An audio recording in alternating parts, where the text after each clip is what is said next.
అత్యాధునిక labs, international collaborations, advanced placements. మీ dream career ని రీచ్ అవ్వడానికి మీ best choice Godavari global university. రోజుకో డిసిషన్ మార్చేస్తున్నాడు. ట్రంప్ జపమే చేస్తున్నారు అందరూ. ఎప్పుడు ఏ మూమెంట్ లో ఏ డిసిషన్ తీసుకుంటాడో, ఏం ఇంప్లిమెంట్ చేస్తారో అనే భయంతోనే మన ఇండియన్స్ అందరు కూడా గడుపుతున్నారు. పాపం పిల్లలేమో అక్కడ ఉండిపోయినరు, తల్లిదండ్రులేమో ఇక్కడ చూస్తూ ఉన్నారు. అసలు ఏం డిసిషన్ తీసుకుంటారో, రోజుకో ముచ్చట చెప్తుండో, అసలు ఏమైతుంది ఏంది అనేది కూడా అందరూ ఎదురు చూస్తున్నటువంటి situation.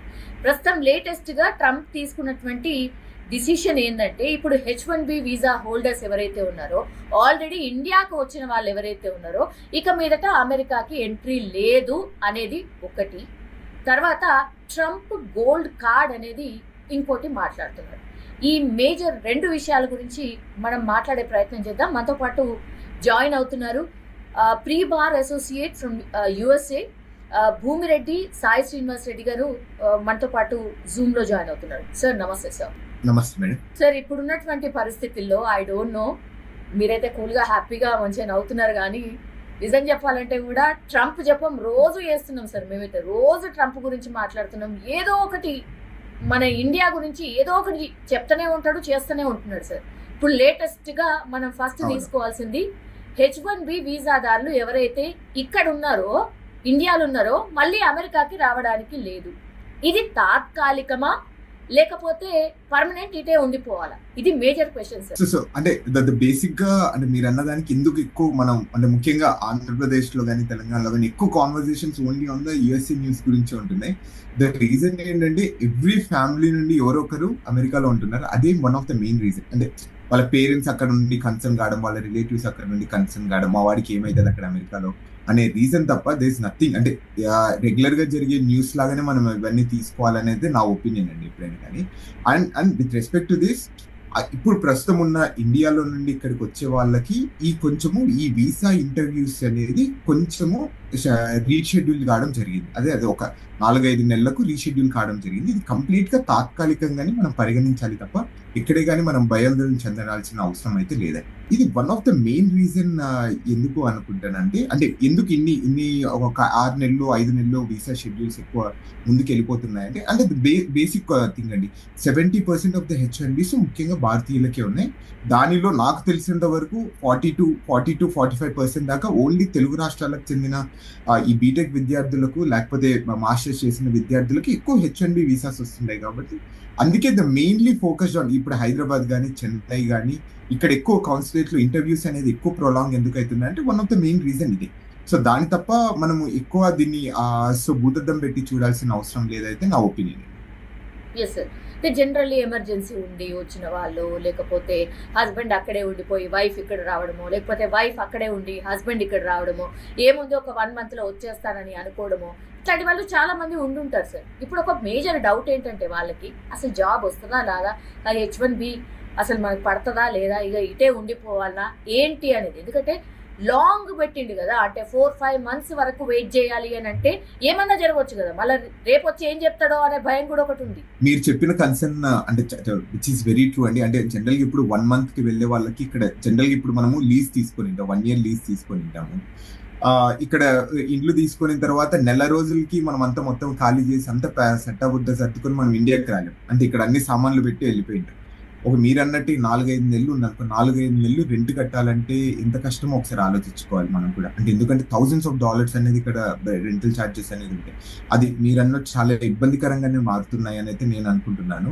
And the main reason ఇది ఎందుకు అంటే ఇంత లాంగ్ వెయిటింగ్ పీరియడ్స్ ఉన్నాయంటే, ద సింపుల్ థింగ్ ఏంటంటే December 15th తర్వాత నుండి H1B అండ్ H4 హోల్డర్స్, అంటే H4 అంటే H1B వాళ్ళ భార్యలు కానీ లేకపోతే భర్తలు కానీ, సో వాళ్ళందరికీ వీసాస్ అని వాళ్ళందరికీ సోషల్ మీడియా వెట్టింగ్ అనేది చేయాలి అని కోరుకుంటున్నారు.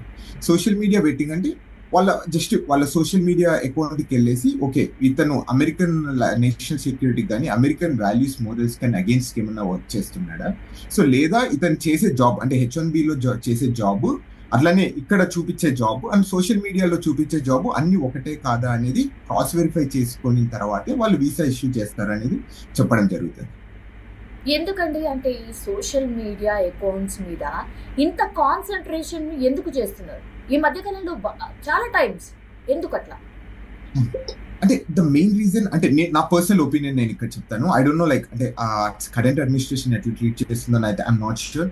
బట్ నా ఒపీనియన్ ఏంటంటే ఇప్పుడున్న వ్యవస్థలో కానీ ఇప్పుడున్న టెక్నాలజీ అడ్వాన్స్మెంట్ లో కానీ ఏ పని చేస్తున్నా కానీ అంటే మనం so we are the mentally prepared. మనం ఇక్కడికి వెళ్ళిపోతుంటే అది పోస్ట్ చేసేస్తున్నాం.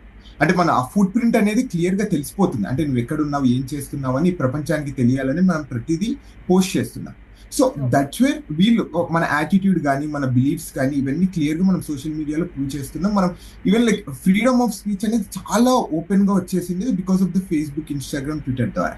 సో ఇదనేది క్లియర్ గా వాళ్ళు డిటెక్ట్ చేయొచ్చు. నీ గుణం అనేది నీ ఫేస్ చూస్తామో లేదో మనం తెలుసుకోగలుగుతామో లేదో తెలియదు కానీ బట్ ఇప్పుడు రైట్ నో సోషల్ మీడియా ద్వారా క్లియర్ గా తెలుస్తుంది. సో మీరు ఎలాంటి వాళ్ళు, మీరు ఎక్కడెక్కడ తిరుగుతారు, ఎక్కడెక్కడ ఏమేమి పని చేస్తున్నారు అని క్లియర్ గా తెలుసు.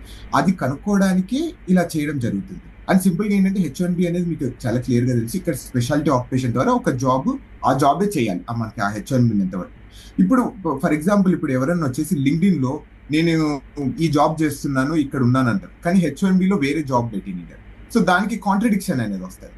అప్పుడు వాడు పట్టేసుకుని ఇక్కడ ఎందుకు ఇలా ఉంది, సో ఒకవేళ ఇక్కడ ఎందుకు ఇలా పెట్టారు, లింక్డ్ఇన్ లో ఒకటి ఉంది కానీ నువ్వు చేసే జాబ్ ఒకటి ఉంది, మీ H1B ఒకటి ఫైల్ చేశారు, సో దీనికి నువ్వు ఆన్సర్ చేయకపోతే నీ H1B వీసా రిమూవ్ చేస్తాము అనే దాని గురించి మెయిన్ గా వాళ్ళు ఫోకస్ చేస్తున్నారు. అంటే దీంట్లో ఏమైనా ఫ్రాడ్ జరుగుతున్నాయని. అర్థమైంది సార్. అయితే ఇక్కడ నాకు ఒక క్వశ్చన్ ఉంది సార్. నిజంగా అంటే ఇట్లా సోషల్ మీడియా మీద నజర్ వేయడం కరెక్టా? మన వాళ్ళు ఏమనుకుంటున్నారు అక్కడున్న వాళ్ళు, యాజ్ వెల్ యాజ్ అక్కడున్న సిటిజన్స్ కూడా ఏమనుకుంటున్నారు సార్? కరెక్టా ఇది చేయడం?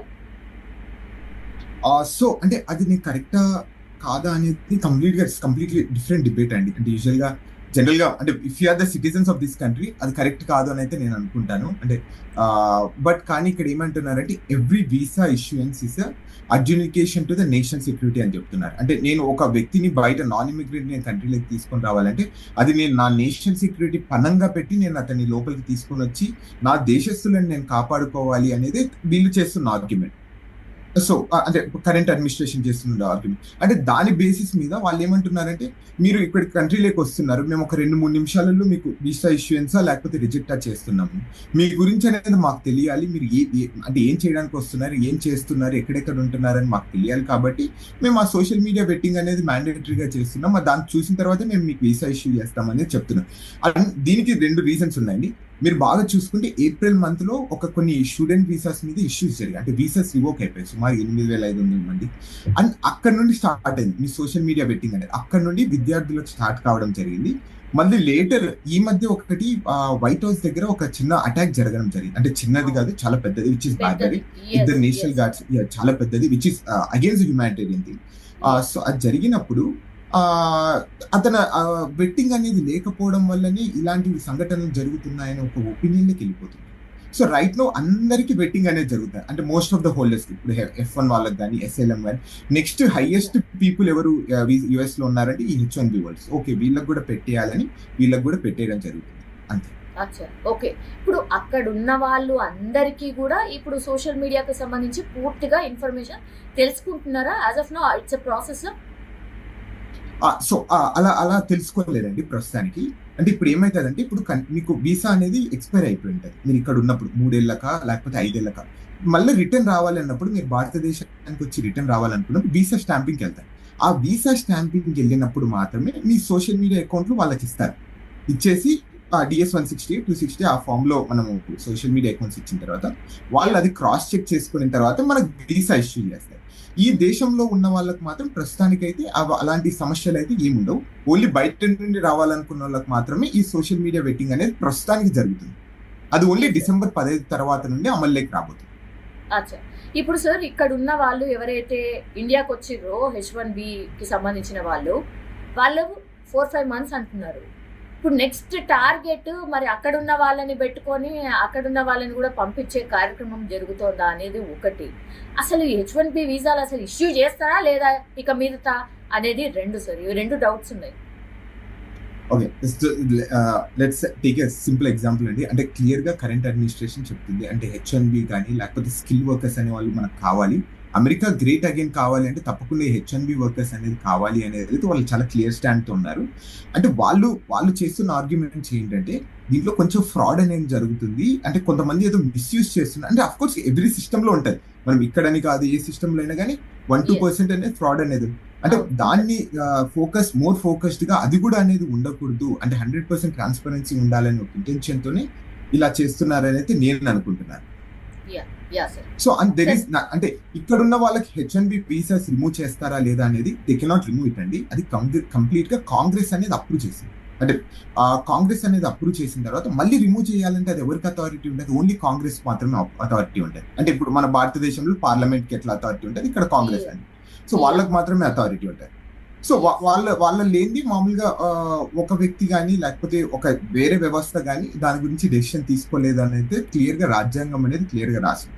ట్రంప్ కార్పొరేట్ గోల్డ్ కార్డ్ అట, what is it sir? Okay, so అంటే రీసెంట్ గా చేయడం జరిగిందండి. సో దాని ఇంటెన్షన్స్ ఏం లేదు. సింపుల్ గా మీరు 8,44,00,00,000 మీరు అమెరికా గవర్నమెంట్ కి కానీ గిఫ్ట్ రూపంలో లేకపోతే డబ్బులు ఇక్కడ ఇస్తే మీకు గ్రీన్ కార్డ్ ఇష్యూ చేస్తారు.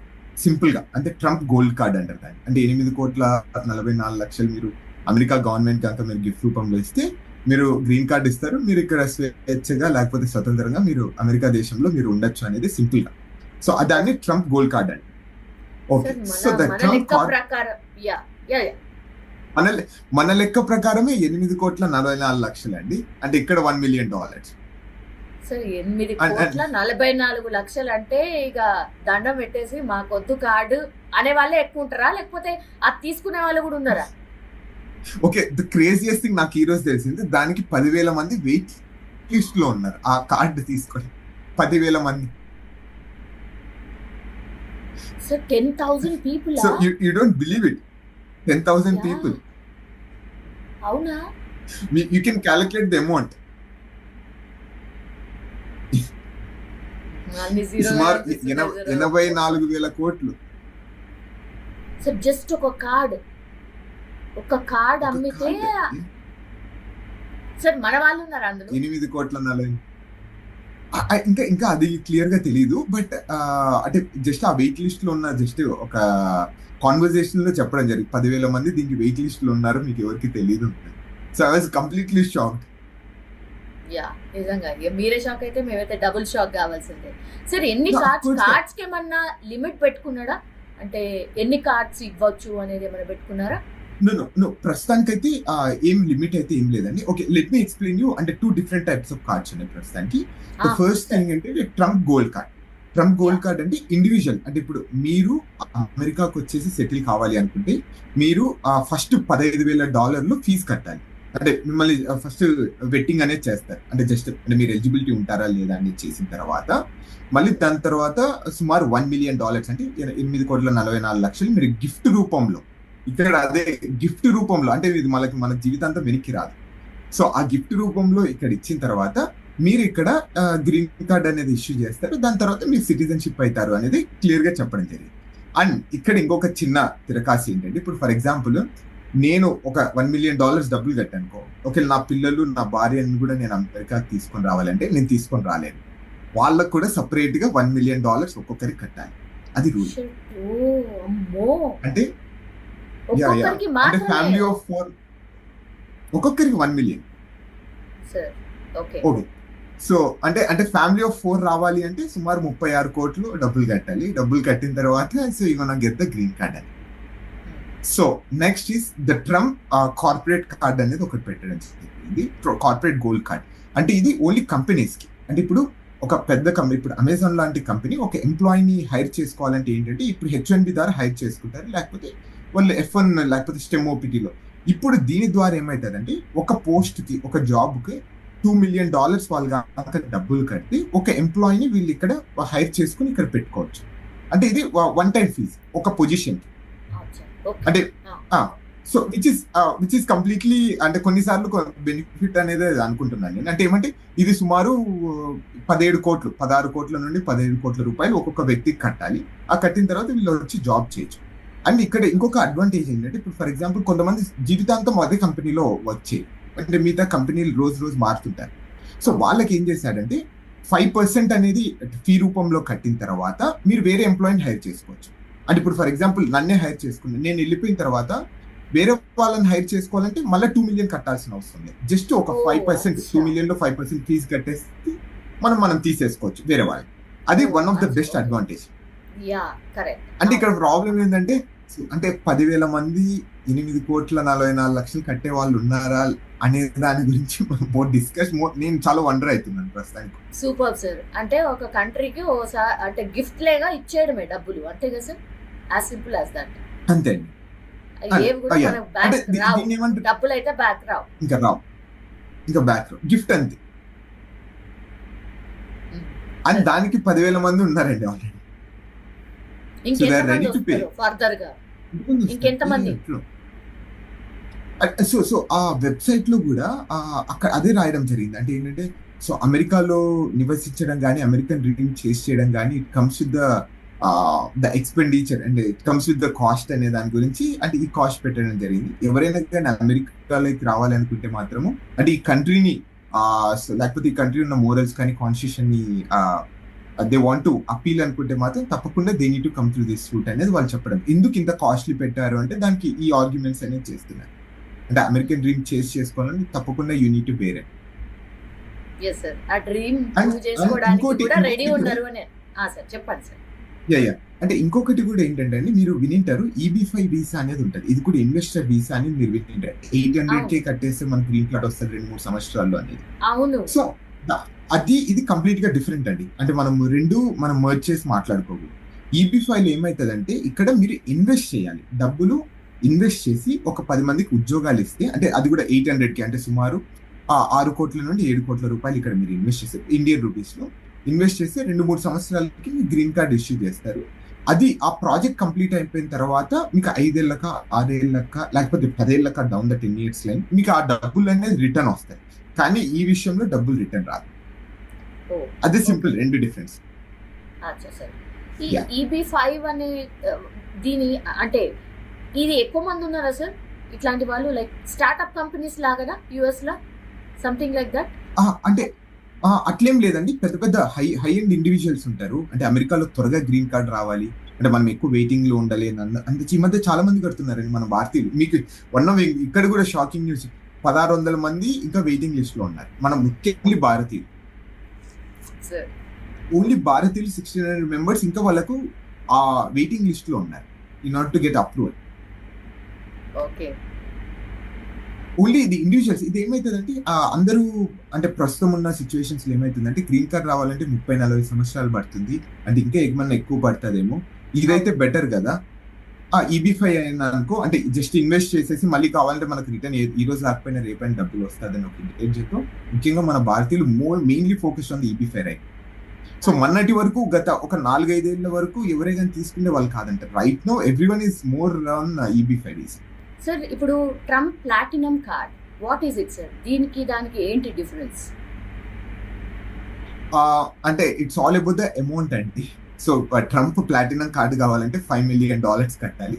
అదైతే $1 million, $2 million అయిపోతుంది. $5 million అంటే సుమారు 40 కోట్లు ఖర్చు పెడితే మీరు ఇక్కడ ట్రంప్ ప్లాటినం కార్డ్ అనేది వస్తుంది, which is very high and. అంటే దీనికి ఇంకొకటి ఏంటంటే ఇది ఇంకా రిలీజ్ చేయలేదు, జస్ట్ ఇది ఇంకా వెయిటింగ్ లిస్ట్ లో ఉంది. అంటే they wanted to make some rules అనుకుంటాను, అందుకు ఇంకా హోల్డ్ లో పెట్టడం జరిగింది. అంటే ఇదేంటంటే $5 million ఒక ఇండివిజువల్ అంటే ఒక వ్యక్తి మీరు వచ్చేసి అమెరికాలో జస్ట్ అప్పుడప్పుడు ఉండాలనుకున్నా కానీ లేకపోతే అమెరికా ట్యాక్స్ మీ మీద పడుకోకుండా ఉండాలనుకున్నా కానీ మీరు $5 million కనుక ఇక్కడ డబ్బులు కనుక ఇస్తే మీకు వీసా ఫ్రీ ఎంట్రీ అనేది ఇస్తారు. అంటే మీరు ఎప్పుడైనా వెళ్ళొచ్చు, ఎప్పుడైనా రావచ్చు. 270 రోజులు మీరు అమెరికాలో ఉండొచ్చు. అంటే యూ డోంట్ నీడ్ టు మీరు ఇండియన్ సిటిజన్షిప్ కానీ గివ్ అప్ చేయకపోయినా కానీ ఇక్కడ మీరు ఆటోమేటిక్ గా సిటిజన్షిప్ క్లెయిమ్ చేసుకొని మీరు ఇక్కడ ఉండడానికి ఈ $5 million కట్టేసి సరిపోతుంది. అండ్ ఇక్కడ ఇంకోటి ఏంటంటే జనరల్ గా ఇక్కడ డ్యూయల్ టాక్సేషన్ అనేది జరుగుతుంటదండి అప్పుడప్పుడు. సో కొన్ని సందర్భాల్లో చాలా మంది 270 రోజులు ఇక్కడ ఉంటే తప్పకుండా ఇక్కడ ట్యాక్సెస్ అనేది కట్టాలి. అంటే మీరు ఇండియాలో కానీ వేరే దేశాలలో కానీ మీకు బిజినెస్ ఉన్నా కానీ ఆ బిజినెస్ అనేది ఇక్కడ ట్యాక్స్ రూపంలో మీరు కట్టాలి. సో కానీ దీని ద్వారా ఏమవుతుంది అంటే ఈ $5 million అది ఎగ్జంప్షన్ అనేది ఇస్తుంది. అంటే మీరు ఇండియాలో ఒకవేళ మీకు బిజినెసెస్ ఉండి డబ్బులు సంపాదిస్తే ఇక్కడ మీరు ఆ ట్యాక్స్ కట్టని అవసరం లేదని అయితే క్లియర్ గా చెప్తున్నారు. అది ఈ $5 million ట్రంప్ ప్లాటినం కార్డ్. అంటే దానికి దీనికి difference it's all about the money అండి. అది 1 million, 2 million, ఇది $5 million. yes sir. I think దానికి కూడా వెయిటింగ్ లిస్ట్ ఉంటదేమో, చెప్పలేము. I'm still wonder. అది మనం పెద్ద వండర్ కాని అవసరం లేదు. అంటే దానికి 10,000 మంది ఉంటే దీనికి తప్పకుండా 1000 మంది అని ఉంటారు అనుకునేది నా intention. Yeah, yeah. Yes sir, thank you Srinivas Reddy గారు, థ్యాంక్ యూ సో మచ్ అండి, చాలా విషయాలు చెప్పారు. Thank you. Thank you. And for more videos, Please subscribe to iDream. Please subscribe to iDream. Please subscribe iDream. And please subscribe to iDream. For more videos, subscribe to iDream. please like, share, and subscribe to the channel. Congratulations, iDream. Subscribe to iDream. Subscribe to iDream. So subscribe to iDream Media. iDream की iDream team अंदर की huge congratulations. Please subscribe iDream Media. Please subscribe to iDream. Subscribe iDream. Please subscribe to iDream. iDream అంటే నా కళల channel subscribe చేసుకున్న నోరు తిరుగుతలేదు, మీరైతే గంట గుర్తు కొట్టండి. For more such videos, please subscribe to iDream. Subscribe to iDream. Please subscribe to iDream. Please subscribe iDream Media. Please do subscribe to iDream. Please subscribe to iDream Media. For best entertainment and information, please subscribe iDream. And don't forget to subscribe to iDream.